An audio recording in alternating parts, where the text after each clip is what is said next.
Boy, we've come a long way. You know, in the old days, there were no lights, no heat, no creature comforts. Just creatures. Everyone comfy? No, sir. No. Nowadays, you just plug everything into your car. You got lights, heat. We are out of pesto. I'll make a run. Hey, everybody comfy? No. Not at all. Okie doke. 우리 시대 가장 진화한 전기차, 양방향 충전에 완전히 새로운 현대 아이오닉 5.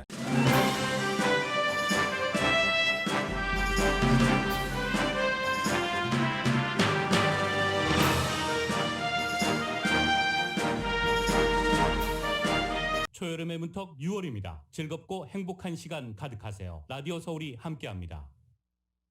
강혜신의 오늘의 미국.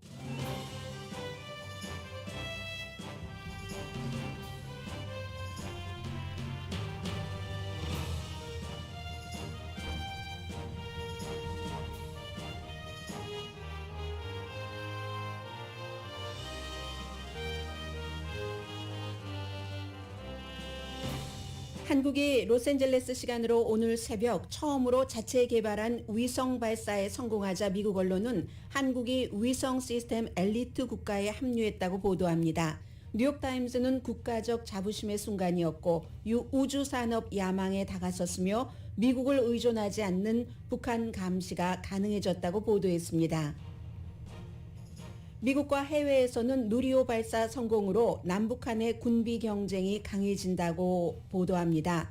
월스트리트저널은 한국이 평양의 하늘에 가까워졌다고 기사 제목을 뽑았습니다. 바이든 대통령은 연방 가솔린 세금 면제 여부에 대해 이번 주에 결정할 것이라고 밝혔습니다. 연방 가솔린 세금 면제는 소비자가 가솔린을 넣을 때 직접 혜택 보는 게 아니고 의회의 승인이 있어야 합니다.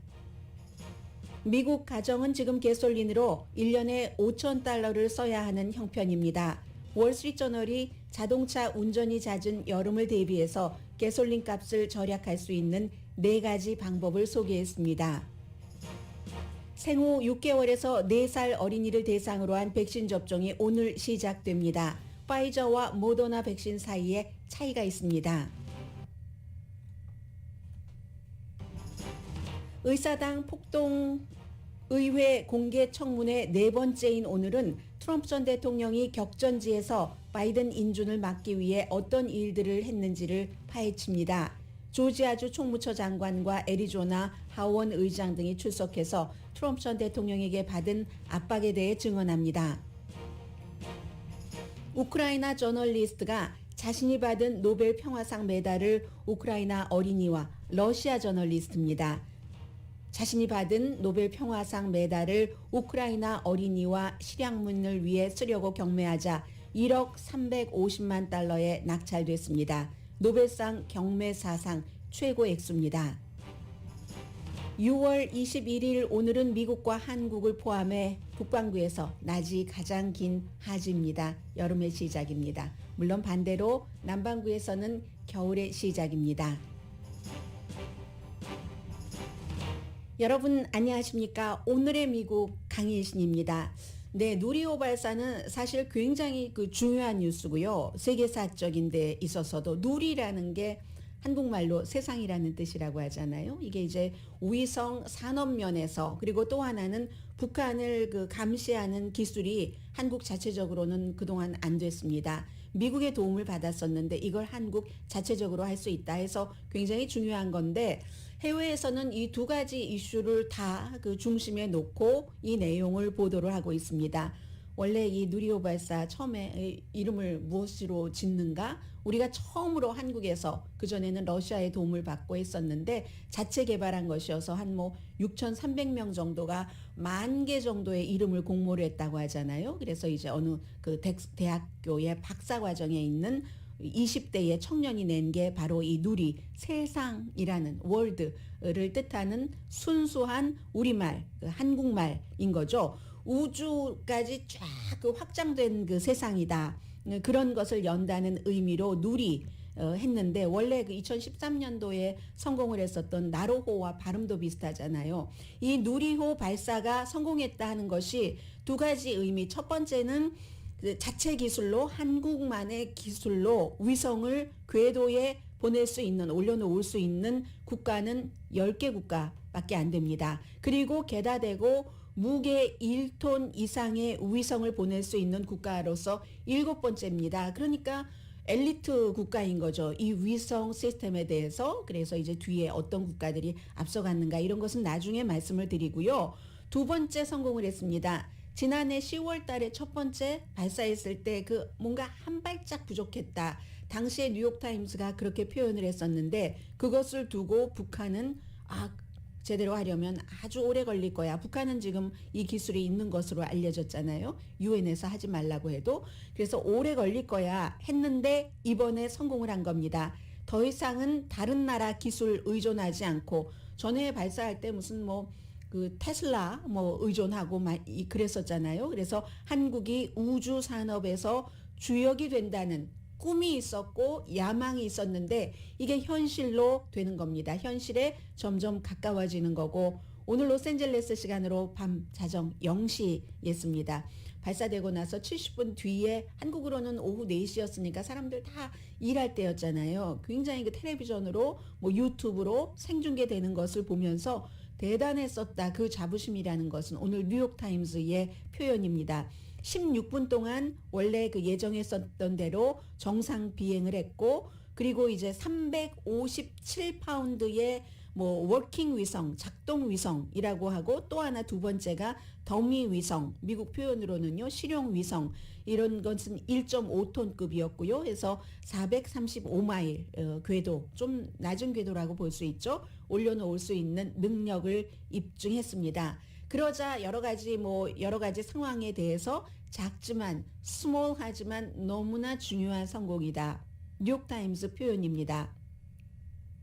1993년도 6월 달에 한국이 그 최초의 과학 로켓 이런 것을 발사하고 나서 30년 만입니다. 그동안 돈도 많이 들였죠. 그리고 이게 미국식으로 말하자면 나사와 같은 한국의 기구뿐만이 아니라 민간 회사들 한 300군데 정도 된다고 하잖아요. 그 300군데 정도가 전부 힘을 합쳐서 한 거죠. 그 한국 항공우주연구원 한 250명 정도, 그리고 한국항공우주산업 KAI요, 그리고 한화 에어로스페이스 이런 곳, 현대중공업 한 300군데의 민간 정부 돈도 많이 들였고 자체 개발하는데 거의 1조 9천억 원, 15억 달러 정도를 들여서 한 겁니다. 그래서 이제 1차 발사가 이루어졌을 때 그때 이제 뭔가를 하기는 했는데 엔진 연소 시간 그 계산 같은 것 이런 것 3단계에서 뭔가가 모자라서 계획보다 빨리 그냥 연소돼 버려서 그랬는데 그 당시에 그래서 이 더미 위성이라는 것이 궤도에 머물기에 충분한 속도를 주지 못했습니다. 46초의 아쉬움이라고 당시에 표현을 했었었죠. 그리고 이제 두 번째 발사에서 이번에 이 더미 위성 그리고 357파운드의 이제 그 진짜 그 위성을 탑재를 해서 처음으로 성공을 한 겁니다. 미국의 지금 모든 매체가 신문이요.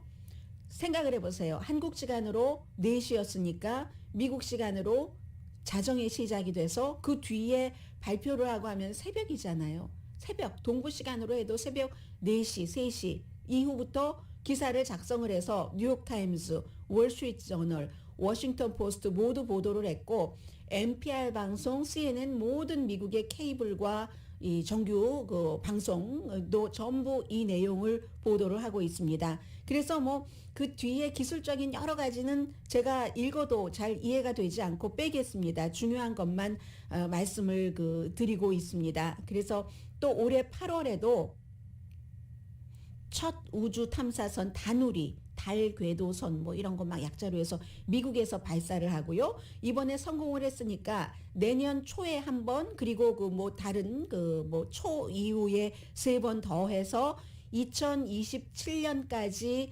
4차례 더 시험 발사를 할 계획입니다. 그래서 더 많은 그 시스템 테스트를 한다는 거죠. 이번에 성공을 했으니까 그러면 이제 뭐 궤도 무게 같은 것도 더 무거워지고 더 높이까지 올라갈 수 있고 여러 가지 성능이 개발이 되겠죠. 누리보다도 2배 이상 강력한 신형 로켓도 개발 중입니다. 그래서 결국 2030년까지요. 2030년 초까지 자체 로켓을 사용해서 무인 우주선을 달에 보낸다. 2031년을 목표로 하고 있습니다.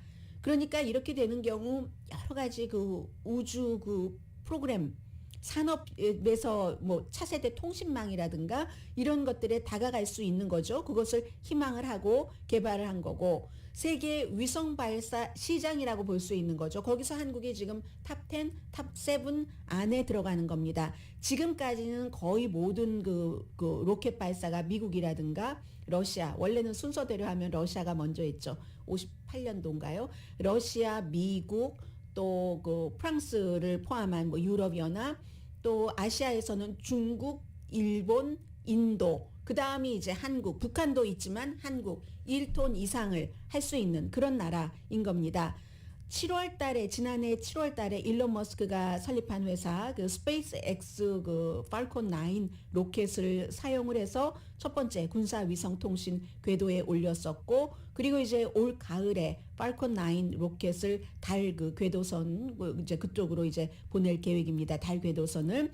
그래서 군비 경쟁을 강조한다. 이제 앞에 이런 내용을 먼저 다 보도를 하죠, 미국도. 그리고 나서 한반도에서 한국과 남한과 북한이 군비 경쟁을 하겠구나. 뉴욕타임스가 이 부분에 대해서는 좀 자세히 전했습니다. 왜냐하면 자체적으로 스파이 위성이 없고 미국 위성에 의존을 해서 북한을 감시했잖아요. 그렇기 때문에 북한과 또 때로는 일본이 할 수 있는 게 있으니까 지소미아 뭐 이런 협정 같은 것에 많은 부분들을 의존을 했는데, 이제는 더군다나 북한의 미사일 발사 위협이 얼마나 커졌습니까? 올해 들어와서 이걸 한국이 자체 로켓을 통해서 그야말로 그동안 눈, 귀 이런 것을 북한 쪽을 쫙 향하는데 미국을 의존하지 않고 한국의 자체 로켓을 통해서 하고 싶어 했는데 이게 가능해졌다는 겁니다. 그러니까 이 부분에 대해서 굉장히 대단한 거고, 김정은 위원장도 지난해에 그 노동당 회의에서 군사 정찰 위성 설계를 완료했다. 이렇게 발표를 했죠. 그래서 가까운 그 미래에 위성을 배치할 것이다 라고 했고, 한국이 한 것에 대해서는 지난해 10월 달에 누리호 발사한 것은 확실한 실패고 갈 길이 멀다라고 얘기를 했습니다. 이게 한국도 한 30년 됐지만 북한도 1990년대 후반 이후에 몇 차례 위성 발사했고 이제 2개가 성공적으로 궤도에 진입했다라고 주장을 하지만, 그리고 군사 정찰 위성이 김정은 위원장의 5개년 무기 전략에서 아주 그 중요한 핵심 목표 중에 하나입니다. 그러니까 그 뉴욕타임스가 한국과 북한의 이런 군사적인 군비 경쟁이 시작됐다라고 표현을 한 거고요. 북한의 이런 그 위성 발사 같은 경우는 장거리 탄도미사일 기술의 뭐 위장된 그 시험 발사다. 이렇게 해서 뭐 유엔에서도 비난을 많이 했고, 북한의 그 우주 로켓 발사를 금지시키기도 했습니다. 북한 하면 항상 그게 그 핵무기와 연결되고, 또 어떠한 같은 기술인데 여기에 뭐를 실으면 핵이 되고 뭐를 실으면 자연스러운 그 민간이 쓸 수 있는 위성 발사가 된다. 이렇게 그 보고 있는 거잖아요. 그래서 북한에 대해서 여러 가지 금지령이 내려졌는데도 북한은 뭐 여러 번 그 위성 발사 같은 것을 했고, 2월 27일부터 5월 25일 사이에 뭐 탄도미사일 여러 가지 구성 요소가 포함된 6번의 미사일 시험 북한이 했습니다. 그리고 첫 번 그 시험에서 위성 발사체를 시험하고 있다 하고 북한이 발표를 하기도 했습니다. 그러니까 이제 북한의 경우는 아니 한국과 미국은 그러한 것을 우주 프로그램을 확장하면서 우리도 순수하게 여러 가지 국가의 이유에 맞는 것을 하고 있는데 왜 우리의 우주 프로젝트만 무기 프로그램이라고 비난을 하고 있는가. 북한에선 지금 이렇게 얘기를 하고 있는 거고요. 어제 이제 윤석열 대통령이 이제 영상 회의실에서 누리호 발사 성공에 대해서 정말 운이 좋은 대통령이죠. 그 전에 여러 대통령 시대에 많은 것을 해서 지금 꽃을 피웠지만 어쨌든 이 꽃을 피운 시기의 대통령은 윤석열 대통령이죠. 이제 그 대한민국 땅에서 우주로 가는 길이 열렸다. 그게 길을 놓는다는 뜻의 그 세상이라는 뜻의 누리호잖아요. 그런 얘기를 했고 월스트리트저널은 처음부터 아주 그 기사 처음부터 그 얘기를 씁니다. 차라리 그 위성 어떤 산업계에서 한국이 이만큼 올라왔다를 뒤로 빼고 북한의 군사 활동을 감시하고 추적할 수 있는 기술로서 대형 위성을 궤도에 성공적으로 딱 그 안착시킴으로써 엘리트 위성 시스템 국가에 한국이 드디어 합류했다라는 겁니다. 군사적 목적을 먼저 얘기를 했어요. 월스트리트저널은 상업용 목적에 비해서. 그래서 이제 그 우주 감시 시스템을 통해서 역시 뉴욕타임스와 마찬가지로 미국 그 스파이 위성에 의존하지 않고 북한의 미사일, 핵시설을 모니터링도 하고 추적도 할 수 있는 능력이 생겼다는 겁니다. 또 하나 월스트리트저널은 이제 역시 경제 관련 매체이기 때문에 6G 모바일 네트워크를 구축하려는 한국의 목표에도 이게 상당히 도움이 될 것이다 라고 보도를 했고요. 워싱턴 포스트는 세계 10번째라고 했습니다. 그런데 1톤 이상인 것으로는 7번째고요. 자체 기술로 인공위성을 우주에 쏘아 올린 능력을 갖게 된 국가가 됐다 하고 한국의 전문가들도 한국의 정부에서도 뭐 군사적인 목적이 없다라고 얘기를 하지만 그렇지만 이 로켓 위에 위성을 올려놓으면 위성 발사체가 되는 거고 탄두를 장착하면 무기가 되는 것이고요. 이중의 의미가 있는 겁니다. 북한을 꼭 감시하는 것, 그 이외에도 한국도 그런 능력을 무엇을 실느냐에 따라서 달라지니까 그 로켓의 의미가. 그리고 알자지라도 역시 이 비슷한 내용을 보도하면서 북한도 이 같은 기술을 갖고 있다라고 했습니다. 인공위성을 우주로 발사한 나라 러시아가 1957년이네요. 58년이 미국이네요. 러시아가 먼저 하고 구소련 당시에 그리고 그 다음 해에 미국이 했고 그리고 이제 프랑스, 유럽연합, 중국, 일본, 인도, 이스라엘도 있죠. 이란도 있고 북한도 있고 한국도 있고 그런데 뭐 이란이나 그 이스라엘이나 뭐 이런 나라는 1톤 이상으로는 안 되기 때문에 한국이 그렇게 따질 때는 7번째다. 그리고 그 밖에 뭐 많은 뭐 홍콩의 영자 신문인 그 사우스 차이나 모닝 포스트라든가 오늘 누리호가 이리이리하여 발사를 해서 위성 그 시스템으로나 북한을 그 모니터링하는 것으로나 한국이 정말로 엘리트에 속하게 됐다 하는 내용들을 전부 보도를 하고 있습니다.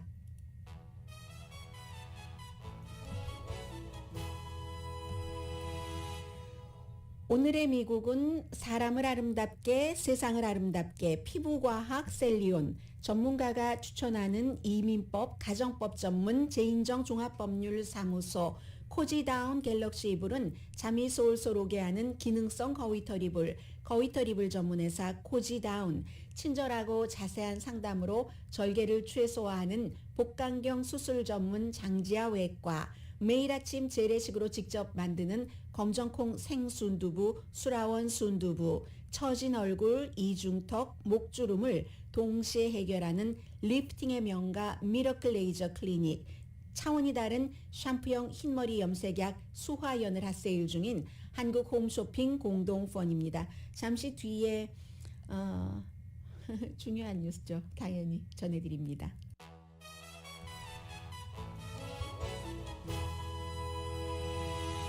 라디오 서울 방송 오늘의 미국 듣고 계십니다. 6월 21일이 북방부의 그 하지잖아요. 낮이 가장 긴 날, 그럼 밤이 가장 짧고 동부 시간으로 새벽 5시 31분이니까 로스앤젤레스 시간으로 2시 31분에 이제 그 24절기 중에 하나가 시작이 된 거죠. 뭐 그런 거 있잖아요. 저는 그런 거 잘 이해가 안 되는데 무슨 뭐 지구의 궤도가 태양과 뭐 23.5도 기울어서 뭐 북반구와 남반구가 그런 그 개념은 이해가 되는데요. 이래서 이제 겨울 여름이 다르게 되는 건데 남반구는 아무튼 또 겨울이 시작되기 때문에 낮이 가장 그 짧은 날이 되죠. 뭐 우리 미국에 살고 있으니까 미국으로 볼 때는 예전에 뭐 한국에 살았다면은 뭐 남미 같은 게 멀었을 텐데 뭐 브라질이라든가 그 옆에 뭐 칠레 등등등등 많은 나라들이 호주와 마찬가지로 이제 겨울이 시작이 되는 것이고 우리는 미국, 한국, 중국, 뭐 캐나다 이 북반구는 전부 이제 여름이 시작되는 그런 날입니다. 볼리비아, 뭐 파라과이 많잖아요. 겨울 그런 나라들은 칠레까지 포함을 해서 아프리카도 그렇죠. 뭐 탄자니아라든가 그런데 어떤 나라는 뭐 통고 이런 나라는 지도를 제가 아침에 보고 들어왔거든요. 뭐 부분적으로는 북반구에 속하고 부분적으로는 남반구에 속하는 그런 나라들도 많이 있더군요. 대체적으로 다 알고 계시는 것처럼 북반구가 좀 땅이 많고 남반구는 땅보다 바다가 더 많고 뭐 이런 형태. 어쨌든 우리가 같은 지구에 살고 있으면서도 이제 한국은 누리호로 많은 것을 의미하게 됐고 북반구와 남반구에 사는 사람들이 생각도 다르고 생활도 다를 것 같아요. 날씨가 다르니까 완전히 반대가 되니까. 그런데 이제 남반구에 사는 사람들이나 북반구에 사는 사람들이나 지금 뭐 여름이 시작이 됐고 겨울이 시작이 됐고 하지만 겨울이건 여름이건 극한 추위라든가 극한 더위라든가 그 여러 가지 홍수 피해 지금 미국도 날씨로 피해를 보고 있는 그런 곳들이 무척 많잖아요. 그리고 또 뭐 오렌지 카운티도 어제 보니까 낮 최고 기온이 96도 정도 되던데 그런 정도로 지금 6월 중순은 아니고 하순인데 기온 차이도 아주 심하고 이런 것들 때문에 아픈 사람들도 많고 또 지구도 아프고 하니까 특히 어린이라든가 임산부에는 이 같은 극단적이고 불안정하고 전례 없고 너무나 자주 바뀌는 날씨가 건강에 큰 해가 된다고 합니다. 홍수 지진은 뭐 물론이고요. 자연재해는 환경 위협도 당연하고요. 그래서 이제 오늘도 그 영국 신문 가디언을 보면은 이렇게 날짜가 딱 맞아 떨어지니까 이 지구 변화, 세계의 기후 변화에 대해서 어떻게 일을 해야 되는가. 그렇지 않으면 이게 곧 우리가 살기 불편해진다 하는 것에 대한 이 스페셜한 기사를 많이 내보냈습니다. 그리고 오늘 6월 21일은 여름이 시작되는 하지이기 때문에 내셔널 스무디의 날이래요. 내셔널 스무디의 날, 또 국제 요가의 날이라고도 합니다. 아무튼 그런 날인데 의회에서는 로스앤젤레스 시간으로 아침 11시, 동부 시간으로 1시에 의사당 폭동 사건 네 번째 청문회가 시작이 됩니다. 청문회가 시작될수록 트럼프 전 대통령이 형사 기소돼야지돼라고 생각하는 사람들이 늘어나고 있는 것은 분명합니다만은 그게 뭐 갑자기 0에서 100으로 늘어난다던가 하는 것이 아니고 그렇게 생각은 하는데도 불구하고 막상 선거를 치를 때 투표할 때 어떻게 되느냐와 공화당에서 트럼프 전 대통령의 영향력이 약해지고 있기는 합니다만은 여전히 그가 그 대통령 선거에 나와서 공화당의 후보가 되고 또 대통령이 당선될 확률이 남아 있습니다. 그것을 두려워하는 많은 사람들은 트럼프 전 대통령이 그런 것을 통해서 또 본인의 마음에 들지 않으면 극단적인 여러 가지 정치를 펼쳐나가겠네 하고 걱정을 하는 것이고 트럼프 전 대통령의 팬은 열렬하게 지금까지 수십 년 동안 트럼프처럼 우리 마음을 알아준 사람이 없다 하고 그에게 여전히 아주 그 큰 사랑과 깊은 사랑을 보내고 있습니다. 그래서 의사당 폭동 사건이 굉장히 그 중요한 거고요. 오늘 시작될 그 의사당 폭동 사건에서는 특히 예를 들어서 7군데 그 당시에 격전지가 있었잖아요. 뭐 조지아, 애리조나 등등에서 그런 그 격전지에서 어떻게 선거인단을 가짜로 만들어서 가짜니까 실제 선거인단이 이미 이 선거 치러지기 전에 각 그 주의 공화당과 민주당 지도부에 의해서 결정이 됐잖아요. 그런데 새로 가짜 선거인단을 꾸려서 뭐 예를 들어 어떤 지역에서는 민주당 선거인단이 도착을 했는데 공화당 만들어진 뭐 선거인단 이렇게 어떻게 하려고 했는가. 그리고 주 정부에서 총무처 장관이라든가 선거를 관리하는 뭐 주의 아주 영향력 있는 뭐 애리조나의 하원 의장이라든가 이런 사람들에게 어떠한 형태로 트럼프 전 대통령이 바이든 선거 인준을 막으라고 압력을 했는가. 그 사람들이 직접 나와서 오늘 증언을 합니다. 아무래도 뭐 가장 주목받을 사람은 그 브래드 라펜스 퍼거 그 조지아주의 총무처 장관이 되고 또 총무처에서 일을 하는 또 다른 사람도 있고요. 어떤 사람은 트럼프 전 대통령이 가짜 선거다라고 하니까 공화당이 주도하고 있는 다 공화당입니다. 지금 말씀드린 여러분들 공화당의 선거관리 요원 같은 사람들을 너무 위협을 해서 협박을 받아서 그 이후에도 계속 협박을 받는 사람들도 있고 그런 협박을 받은 사람이 직접 나와서 오늘 이제 선거국 직원입니다. 애리조나주의 그 풀튼 카운티의 선거국 직원. 애리조나 풀튼 카운티가 포함된 애틀란타 지방검사가 바로 BJ 그 박병진 전 그 애리조나주의 애리조나가 아니라 조지아주의 애틀란타요. 애리조나가 아니라 애틀란타 풀튼 카운티 전 그 주 하원 의원이었었잖아요. 그곳에 대한 100이 아니라 11,780표를 찾아라. 한 표만 더 찾아라. 뭐 이렇게 한 표가 바이든보다 높은 거, 그 표를 찾아라 하고 만들어내라는 얘기잖아요. 그러니까 만들 수가 없습니다. 그렇게 할 수가 없습니다. 이미 우리는 재검표도 했고 다 할 것을 다 했습니다 하고 공화당의 총무처 장관이 얘기를 했고, 그 이후에도 수많은 일이 있다가 결국은 지지자들에게 가서 싸워라 해서 의사당에 가서 폭동 사건이 일어났고 적어도 5명이 숨졌습니다. 이제 그런 오늘의 그 청문회는 아담 셰프, 민주당의 뭐 지도부고 캘리포니아주 버뱅크가 지역구인 의원이 그 주도를 하게 됩니다. 그래서 불법 공화당 그 선거인단이 도착까지 했다니까요. 주정부 청사에 그런 곳이 있었고 못 들어갔지만, 그래도 뭐 왜 그렇게 했느냐면은 부통령이 이제 그 인준을 하지 않고 그러면 가짜 선거인단이 다시 마련이 돼서 그 사람들이 트럼프를 지지한다 이런 형태로 해서 본인이 이제 다시 대통령이 되려고 했었던 거죠.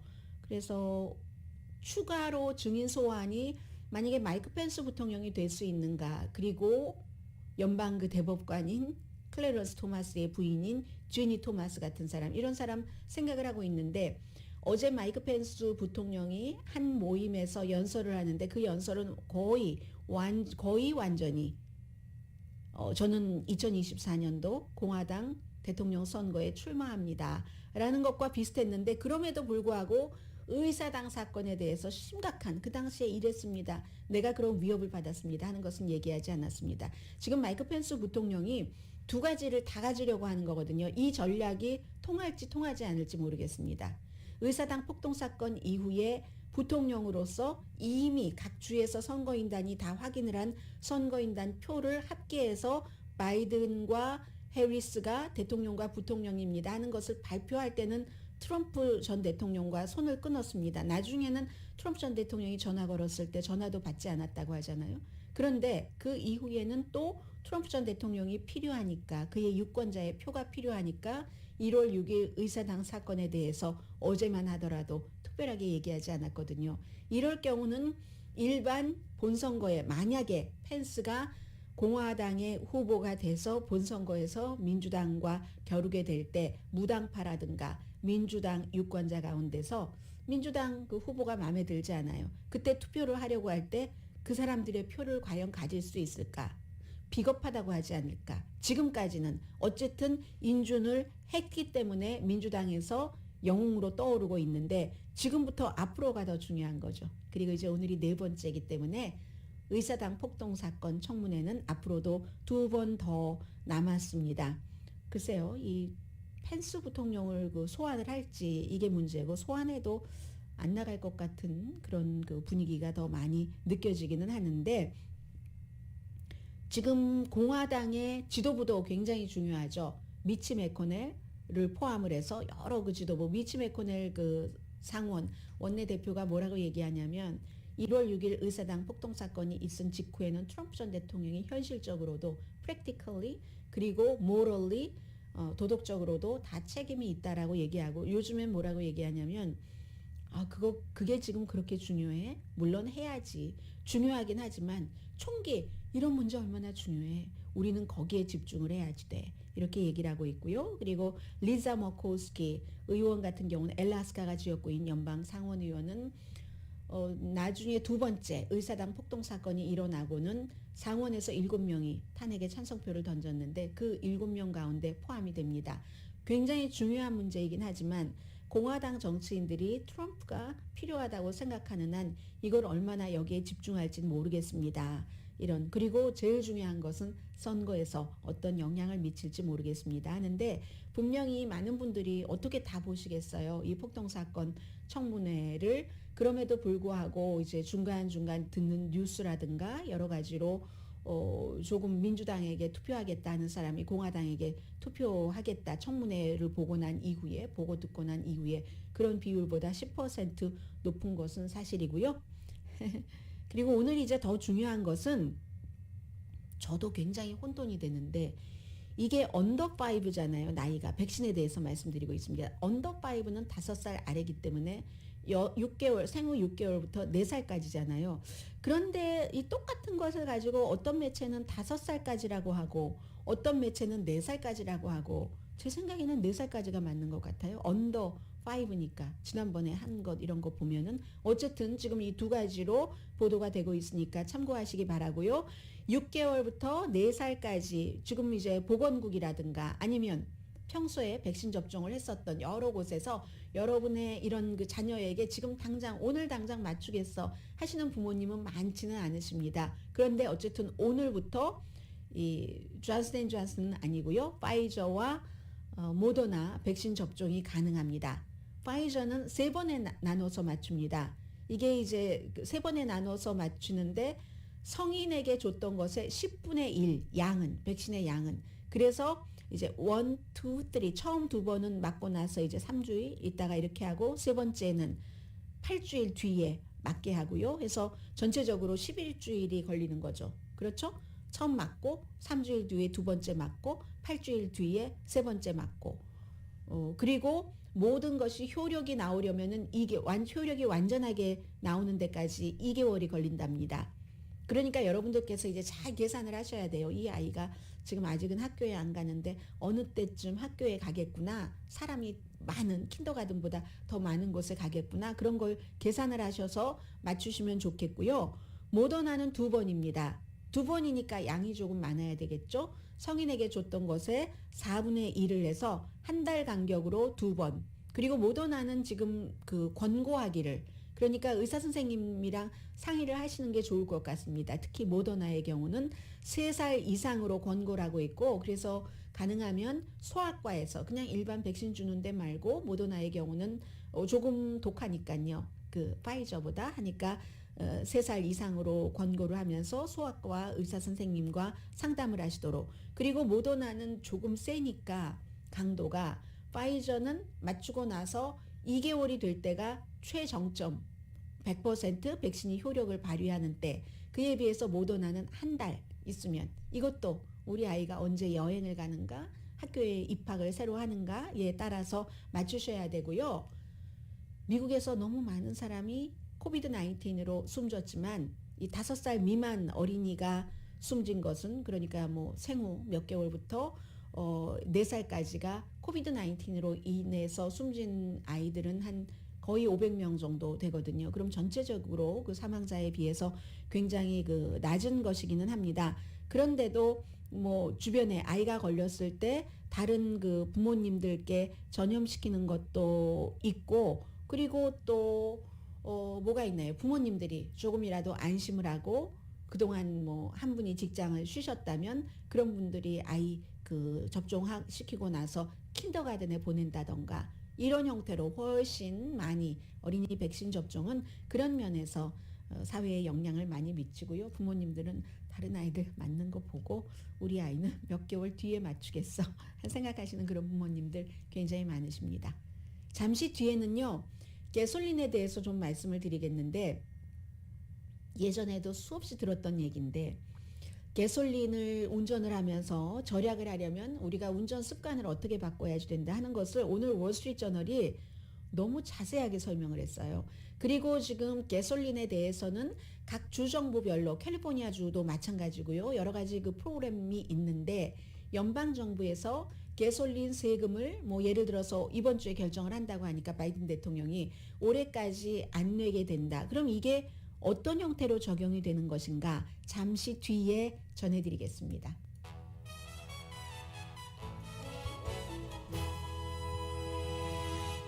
라디오 서울 방송 오늘의 미국 듣고 계십니다. 네, 로스앤젤레스 시간으로 11시에 열릴 텐데 1시간 반 전인데 지금 의회 청문회장에 사람들이 몰려 있고 뭐 카메라 전부 자리 잡고 그런 분위기입니다. 오후에 미국의 뉴스, 그 탑 뉴스가 무엇이 될 것인가 하는 것을 보여주는 지금 현장 상황이고요.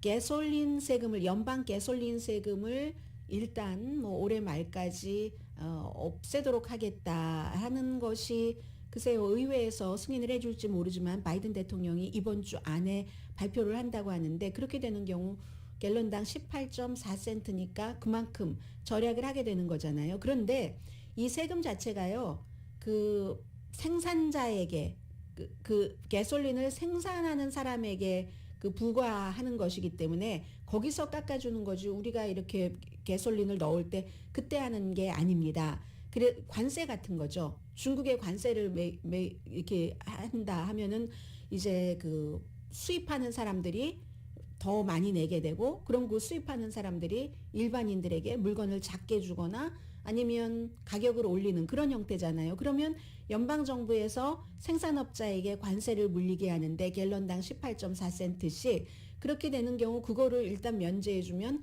생산업자가 그만큼 가솔린을 싸게 이 소비자에게 내놓는다. 근데 그거 안 믿는 사람들도 많고요. 그 사람들 그거 받기만 하고 우리에게 혜택을 안 줄 거야. 뭐 이런 얘기를 많이 하잖아요. 캘리포니아주 같은 경우도 아니 가솔린 값이 올라가는 것은 이해를 하지만 또 캘리포니아주의 세금이 가솔린 세금이 워낙에 비싼 주이고 이 정도까지 때는 이때다 하고 더 많이 가져가는 거잖아. 이런 얘기들 많이 하잖아요. 어쨌든 그러나 이런 비상사태에서 연방정부에서 그 같은 결정을 내릴 때 그 돈을 갤런당 18.4센트를 그냥 100%다 꼴깍 하고 삼키는 그런 간 큰 가솔린 그 생산업자들은 없으리라고 보는 거죠.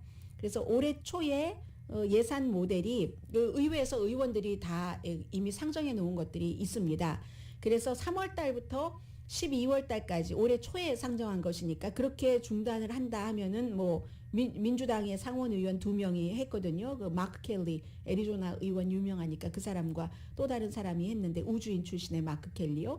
그랬더니 이런 것들이 올라와 있기 때문에 자넷 옐런 그 재무장관이 충분히 고려해 볼 만한 아이디어라고 하고 에너지부 장관도 그렇게 얘기를 한 거잖아요. 그런데 분명하게 연방에서 가솔린 세금을 일시적으로 면제라면 소비자에게 돌아가야지 된다. 이걸 아주 철저히 하는 곳이 커네디컷이라든가 조지아, 메릴랜드 여기서 이제 그 소비자가 실제로 돈을 덜 내는데 절약을 할 만한 것들이 시행이 되고 있습니다. 그러니까 그 같은 것을 모델로 했겠죠. 운전자에게 뭐 약간 뭐 줄어들 수 있는 그런 정도. 그런데 이건 이제 항상 그 세금으로 정부가 무엇을 하느냐. 하이웨이 같은데 보수공사하고 뭐 이런 것으로 하고 있는데 그러면 하이웨이는 나쁘다. 이런 얘기들도 나오게 되고요. 그래서 그 같은 기준으로 할 때 연방 그 가솔린 세금이 없으면 정부는 150억 달러의 그 세금을 덜 걷게 되는 것이다. 그럼에도 불구하고 지금 너무 그 국민이 힘드니까 한번 해보겠다. 이게 국민 한 사람 한 사람당 가솔린을 쓰는 그 비율에 따라서 다르겠지만 뭐 예를 들어서 개인 그 화물 그 운송차를 갖고 계시다. 그런 분들은 무척 많이 쓰지 않겠어요? 그렇지만 뭐 하루에 한 1마일, 2마일 공원에 가서 걷기 잠깐 하고 오는 것, 시장 잠깐 가는데 시장이 또 1마일 있는 데 있어. 이런 분들에게는 뭐 큰 혜택이 되지는 않겠습니다만은 연방정부는 뭐라도 좀 해봐야지 되겠다 하는 것으로 지금 이렇게 하고 있는 거고요. 왜냐하면 다른 옵션을 써봤잖아요. 전략적 비축육도 활용을 했고 그 밖에 이제 또 그 바이든 대통령이 좀 생산을 늘려라. 생산을 늘려야지 왜 팬데믹 때 줄여놨던 거 늘려라 하는데 뭐 다 해봐도 지금 잘 안 되니까 이 같은 것을 하는 거고 3월 달에 낸시 펠로시 하원 의장은 그거 별로 도움되지 않는다. 말하자면 뭐 낙수 효과 같은 것 있잖아요. 그런 것과 마찬가지로 기업이 돈을 많이 벌고 이런 이득을 보고 하면 그걸 그대로 다른 쪽으로 돌리는가 그게 안 된다 하고 낸시 펠로시는 그 당시에는 그렇게 얘기를 했는데 지금은 모르겠습니다. 어쨌든 해서 각 주에도 자체 그 가솔린 세금이 있고 뭐 알래스카를 제외한 모든 주에서 연방 세금보다 주의 가솔린 세금이 높은 편이고 캘리포니아주는 지금 리베이트 오는 거 기다리고 있잖아요. 뉴욕은 또 뉴욕대로 나름대로의 프로그램을 행하고 있고 그래서 월스트리트저널이 모든 연방정부 주정부 거 뭐 되네 안 되네 하고 하니까 실제적으로 날마다 내가 절약할 수 있는 방법을 4가지로 했는데 뭐 투자 컨설팅 회사인 야데니 리서치의 보고서 그리고 뭐 여러 전문가들 재정 전문가들이 이런 것들도 하더군요. 꼼꼼하게 얼마를 절약할 수 있다 해서 내놓은 겁니다. JP 몰건의 이 글로벌 그 어떤 그 상품 연구를 하고 있는 나타샤 카네바 씨가 이번 여름에는 갤런당 전국 평균이 $5가 될 수 있다라고도 보고 있거든요. 그러니까 어떻게 행동 양식을 바꿔서 행동을 바꾸는 게 가장 절약된다고 하거든요. 그러면 갤런당 20센트에서 30센트까지 줄일 수 있다고 하는데, 첫 번째 할인과 크레딧 카드를 같이 활용을 해서, 보통 이제 그 가솔린 스테이션에서 주는 그런 카드는 큰 효과는 없다고 하거든요. 이자율이 높기 때문에. 그런데 크레딧 카드에서 뭐 가솔린을 살 때와 어느 회사와 이렇게 해서 캐시백을 뭐 5%를 준다던가, 샘스 클럽, 코스코, 연간 한도가 샘스는 $6,000, 코스코는 이 $7,000, 갤런당 가격이 $5라고 할 때 그렇게는 굉장히 절약이 된다는 것이고요. 그리고 드라이브를 할 때 어떻게 하는가? 언덕 피하고 불필요하게 안 가도 되는 곳 안 가고, 그리고 무슨 좌회전할 때 가솔린이 많이 든다고 하거든요. 그러니까 가능하면 카풀하고 트렁크 비워놓고, 이건 우리가 다 알고 있는 거고요. 하는 것, 불을 켜거나 아니면 멈춰서 뭐 돌리면서 뭐 일하고 하나 더 이거 보고 가야지 텍스트 메시지 하시는 분들, 그리고 시속 10마일씩 그 증가할 때마다 연비가 10% 이상 오르고 내리고, 50마일이 가장 높다고 50마일 해서 그 이후부터 이렇게 올라갈 때마다 이런 거, 과속과 저속은 가솔린을 많이 쓴다 하는 그런 경우죠. 그래서 적절한 경우는 뭐 크루즈 그 컨트롤을 써라 하는 거고, 언제 어디서 가솔린을 넣느냐. 보통 이제 주말이 더 비싸다고 생각을 했는데 올해는 주중도 비쌀 때가 많고요. 이제 보시면서 조금 다니라는 겁니다. 연료가 거의 그 끝까지 갔을 때까지 MT일 때까지 가면은 나쁘다는 거죠.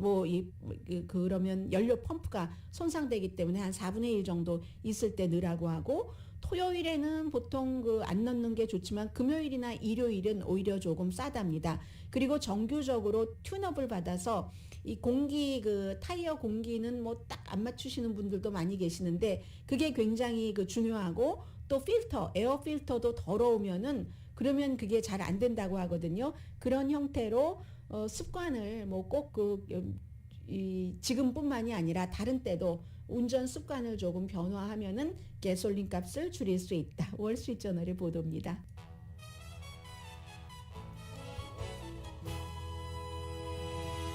라디오 서울 방송 오늘의 미국 듣고 계십니다. 네, 크렘린궁이 미군이 2명이 우크라이나를 위해서 돕다가 결국은 뭐 그쪽에 친러시아 반군에 잡혀 있다는 거잖아요. 제네바 협약에 따라서 그 사람들을 살려두지 않을 수도 있다. 용병으로 본다라고 얘기를 했습니다.